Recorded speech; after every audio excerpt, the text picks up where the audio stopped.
Malam itu, jam menunjukkan pukul 02.12 dini hari. Lantai 3 rumah sakit begitu lengang. Hanya satu lampu lorong yang menyala redup, dan sisanya temaram, seperti enggan benar-benar memancarkan cahaya. Aku sedang duduk sendiri di nurse station, mencatat tekanan darah pasien yang barusan aku periksa. Udara terasa lebih dingin dari biasanya. Dingin yang bukan dari AC, tapi dari entah mana. Dinginnya menusuk kulit leher, membuat tengkuku merinding tanpa alasan.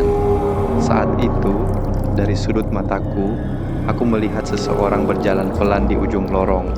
Seorang laki-laki mengenakan baju pasien hijau pudar, kepalanya menunduk, langkahnya terseret, seperti sedang menahan sakit, atau seperti tidak benar-benar menyentuh lantai. Tangannya menggenggam tiang infus yang bergoyang pelan mengikuti langkah. Aku spontan berdiri. "Pak, Bapak dari kamar mana? Ini sudah malam, nggak boleh jalan-jalan ya." Seruku pelan tapi cukup jelas. Dia tak menjawab. Aku berjalan cepat menyusulnya. Semakin dekat aku berjalan, semakin terasa hawa aneh di sekelilingku. Suara detak jam dari nurse station terdengar lambat, seperti waktu ikut melambat. Suara infus yang terguncang pun menggema pelan, nyaris seperti bisikan. Saat aku sudah hanya berjarak 5 langkah darinya, dia berhenti. Tubuhnya tetap membelakangiku, tidak bergerak. Aku menahan napas, dan ketika aku melangkah 1 langkah lebih dekat, tiba-tiba dia hilang. Hilang begitu saja di depan mataku. Tidak menoleh, tidak lari, tidak lenyap secara perlahan, tapi puff, seperti tidak pernah ada. Yang tersisa hanya tiang infus berdiri sendiri di tengah lorong. Masih bergoyang, pelan, seolah baru saja dilepas dari tangan seseorang. Aku berdiri membatu. Mataku tidak bisa lepas dari tiang infus itu. Punggungku dingin, jari-jari tanganku terasa kesemutan. Beberapa detik kemudian, langkah kaki terdengar dari arah nurse station.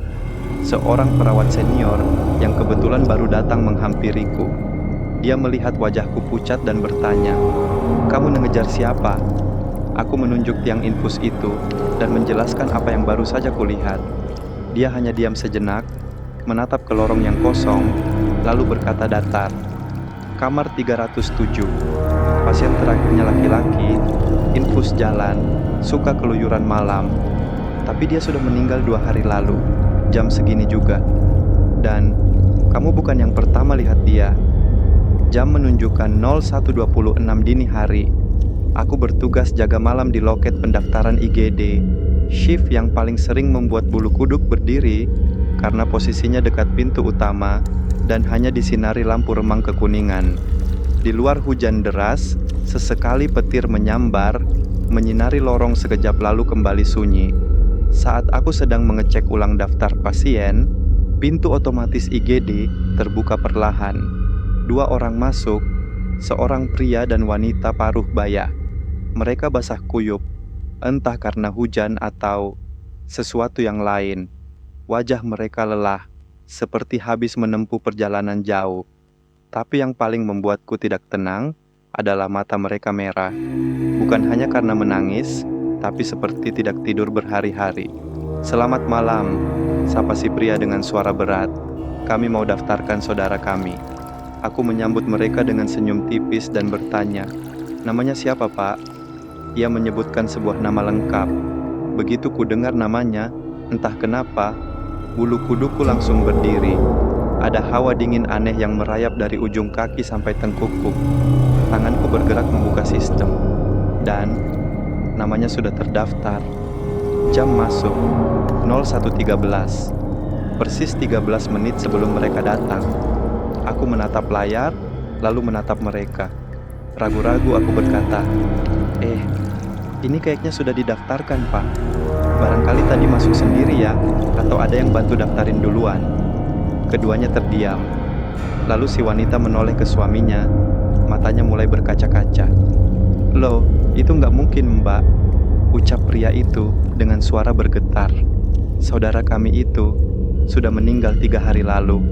"Apa Bapak yakin?" tanyaku dengan suara pelan. Jantungku mulai berdetak tak karuan.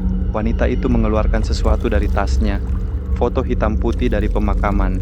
Tampak si pasien berdiri dalam bingkai kayu dengan karangan bunga mengelilinginya. Tanggal pemakaman kemarin sore.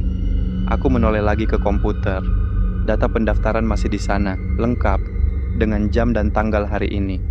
Perlahan, aku merasa ingin menangis, bukan karena takut, tapi karena kesedihan yang menusuk. Dia datang, mendaftarkan diri sendiri, seolah ingin berpamitan terakhir, atau mungkin ingin memastikan keluarganya tahu dia masih datang. Saat itu, terdengar suara langkah pelan di lorong IGD. Aku menoleh, dan kulihat sesosok bayangan berdiri di depan ruang observasi. Berdiri saja tak bergerak. Bajunya sama dengan yang dipakai orang di foto. Wajahnya samar, tapi matanya mengarah padaku. Dalam sekejap, bayangan itu menghilang. Lanjut tentang pengalamanku bertemu teman yang seharusnya tidak ada. Malam itu terasa lebih tenang dari biasanya. Jam dinding menunjukkan 00.43. Udara dingin dari AC berpadu dengan aroma alkohol medis dan obat tidur. Di nurse station, aku sedang memeriksa grafik tekanan darah pasien sambil menunggu waktu kontrol keliling. Lorong depan nurse station panjang dan sepi, lampunya redup. Tapi dari arah kiri, aku melihat temanku melintas, perawat satu shift yang biasa jaga bareng. Ia berjalan dengan langkah santai, wajahnya terlihat seperti biasa, kalem dengan sedikit senyum di sudut bibir. Aku berseru pelan, "Woi, dari mana aja? Kirain kamu tidur di pantry." Dia menoleh sebentar sambil tersenyum, lalu berkata, "Masih kuat kan jaga? Aku ke ruang belakang dulu ya." Aku mengangguk, merasa lega karena ada temannya malam itu. Aku kembali menunduk, fokus ke layar komputer. Beberapa menit kemudian, perawat dari shift sebelumnya yang belum pulang lewat di belakangku. Aku refleks bertanya, si itu ke belakang ya? Barusan dia nyapa aku." Dia berhenti, matanya perlahan membelalak. "Siapa? Kamu ngomongin si perawat yang biasa jaga malam itu?" "Iya, barusan dia lewat," jawabku santai. "Baru 5 menit yang lalu." Perawat itu diam beberapa detik, wajahnya pucat. Lalu dia berkata, "Dia itu lagi cuti, pulang kampung keluar kota. Udah seminggu nggak masuk." Aku langsung berdiri. "Serius loh?" "Serius. Aku bahkan video callan sama dia sore tadi, lagi di rumahnya. Di kampung, jauh dari sini." Darahku seperti surut. Perut terasa mual tiba-tiba. Pikiranku menolak percaya. Tapi aku ingat betul wajahnya, senyumnya, nada suaranya. Aku melihatnya jelas, mendengar suaranya, bahkan mencium aroma parfumnya yang khas, bau lavender lembut yang biasa dia pakai. Kalau dia benar-benar tidak di rumah sakit malam itu, lalu siapa yang bicara denganku tadi? Dan mengapa dia menoleh dan tersenyum seperti biasa? Lorong tempat dia berjalan tadi sekarang kosong, tapi udara di situ terasa berbeda, lebih berat, lebih dingin. Seolah masih ada jejak seseorang yang baru saja lewat. Lanjut tentang aku melihat jenazah duduk di kamar jenazah. Malam itu, jadwalku penuh, pasien penuh, dan aku harus turun ke lantai bawah, ke ruang jenazah, untuk mengantar data pasien yang baru saja meninggal. Tangga ke bawah gelap, lampunya mati sebagian, jadi aku harus memakai senter HP. Tiap langkah menuruni tangga, suara sepatuku menggema keras. Tapi yang aneh, kadang terdengar langkah tambahan, seperti ada yang mengikuti dari belakang. Aku terus berjalan sambil berusaha tidak peduli. Lorong menuju ruang jenazah begitu sunyi. Dindingnya lembab, aroma antiseptik bercampur bau besi karatan dari ranjang-ranjang dorong tua di pinggir lorong. Sesampainya di depan ruang jenazah, aku menghela napas pelan, kuedarkan pandangan ke dalam ruangan yang dingin dan temaram.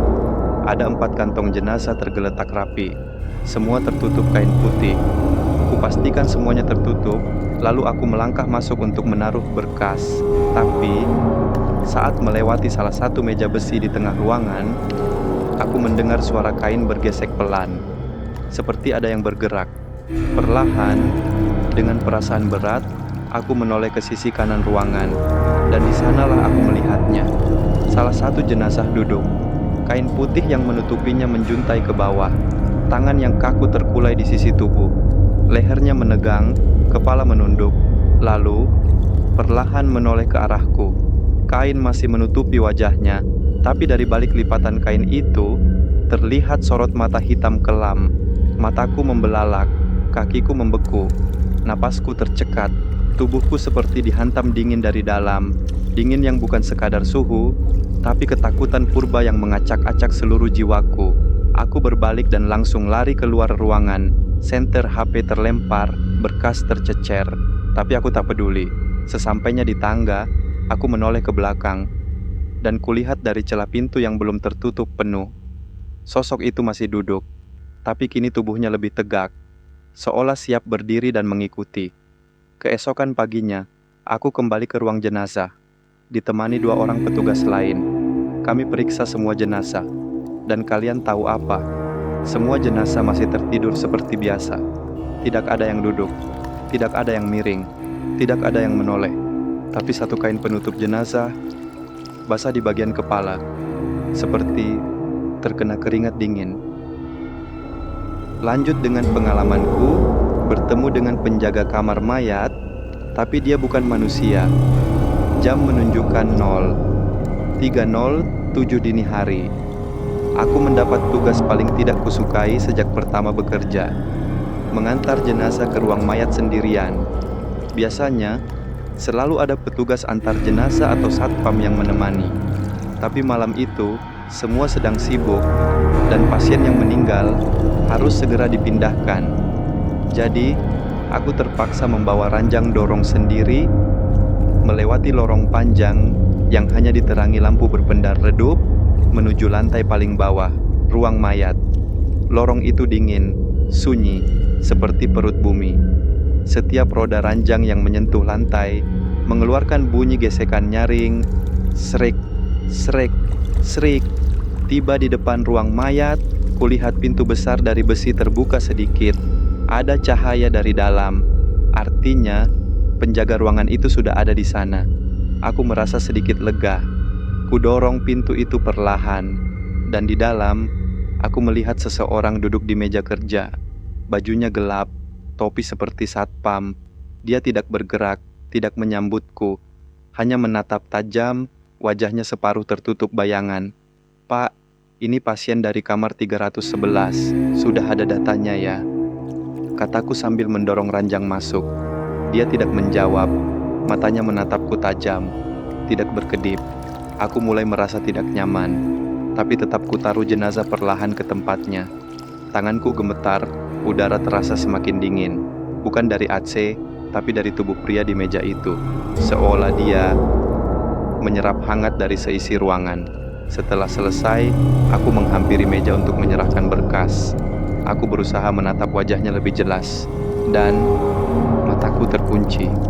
Matanya berwarna hitam seluruhnya, tanpa putih, tanpa cahaya. Kulitnya terlalu pucat, hampir seperti lilin. Lehernya terlalu panjang, dan ketika aku menunduk sedikit, kakinya tidak menyentuh lantai. Dia melayang sedikit di atas kursi, tapi tetap duduk diam. Matanya terus menatapku. Aku merasa dadaku sesak, keringat dingin mengucur di punggung. Aku pelan-pelan mundur, masih menatap wajahnya. Dan saat aku menyentuh pintu untuk keluar, dia tersenyum, tapi bukan senyum manusia. Bibirnya menyeringai lebar, terlalu lebar, sampai nyaris ke telinga. "Terima kasih, sudah antar temannya ke sini." Suaranya parau, berat, tapi bergaung seperti gema dari dinding batu. Aku langsung keluar menutup pintu dan berlari tanpa menoleh. Keesokan paginya, aku memberanikan diri bertanya ke perawat lain, "Tadi malam siapa jaga ruang mayat?" Mereka semua saling pandang, lalu berkata, "Nggak ada penjaga semalam. Yang biasa jaga sakit. Ruang itu kosong semalaman." Lanjut pengalamanku, bertemu dengan arwah ibu yang meninggal saat melahirkan. Malam itu, aku bertugas di ruang bersalin, salah satu ruang paling sibuk, tapi juga paling sunyi saat semuanya telah usai. Pukul 12.17, Aku sedang menyusun berkas kelahiran ketika salah satu lampu di lorong menuju kamar observasi berkedip-kedip, lalu padam sendiri. Ah, lampunya rusak lagi, gumamku pelan. Tiba-tiba, aku mencium bau amis darah, tapi bukan seperti biasanya. Ini bau yang menusuk dan panas, bercampur dengan aroma susu basi dan keringat dingin. Bau yang sangat khas, bau ruang bersalin saat ada komplikasi berat. Aku melangkah perlahan ke lorong. Seketika itu, terdengar suara tangis bayi. Tapi, itu bukan dari kamar bayi. Tangisannya, dalam dan serak, bukan suara bayi sehat. Aku berjalan mengikuti suara itu, pelan-pelan, sampai akhirnya aku tiba di depan ruang bersalin kosong nomor 4, yang baru seminggu lalu dipakai untuk kasus berat. Kematian ibu dan bayi. Ibu meninggal karena pendarahan hebat, bayinya selamat tapi harus langsung dirawat intensif. Pintu ruangan itu terbuka sedikit, dan di dalamnya, aku melihat seorang wanita duduk di atas ranjang bersalin. Rambutnya panjang, basah, menutupi sebagian wajah. Bajunya masih pakaian rumah sakit, tangannya menggenggam sesuatu, sebuah boneka bayi. Tapi bonekanya lusuh, berlumuran darah, dan bernafas. Wanita itu menoleh perlahan ke arahku. Matanya merah, sembab, hitam di sekelilingnya seperti terbakar lelah dan duka. "Anakku, di mana anakku?" Suaranya lirih, retak, seperti bisikan dari balik dunia. Aku mundur satu langkah, tapi ia tetap duduk diam. Matanya menatapku penuh harap, bukan marah, bukan dendam, hanya penuh kesedihan. Aku belum sempat gendong dia, belum sempat peluk. Mereka langsung bawa dia pergi. Aku meninggal sebelum sempat bilang, "Aku sayang kamu." Tangisannya pecah, tangisan yang tak terdengar oleh dunia, tapi terasa mengoyak isi dada. Aku menangis, entah kenapa. Tubuhku gemetar, tapi aku tidak lari. Dan dari kejauhan, terdengar lagi suara tangisan bayi. Tapi kali ini, dari ruang bayi sungguhan, wanita itu menoleh, lalu berdiri perlahan. Langkahnya lemah, tapi ringan. Ia berjalan keluar ruangan, melewatiku. Aroma darah semakin kuat, tapi anehnya, setiap ia melangkah, lampu-lampu yang mati menyala satu persatu. Ia berjalan menuju ruang bayi, lalu berhenti di depan kaca, menatap satu inkubator yang di dalamnya. Bayi mungil menggeliat perlahan. Ia menempelkan tangan pada kaca, lalu berkata pelan, "Nak, Mama pergi ya, tapi Mama akan selalu sayang kamu, sampai akhir waktu." Setelah itu, ia menghilang perlahan, tanpa suara, tapi kehangatan itu masih tertinggal, seolah cinta dari dunia lain masih menyelimuti bayi itu.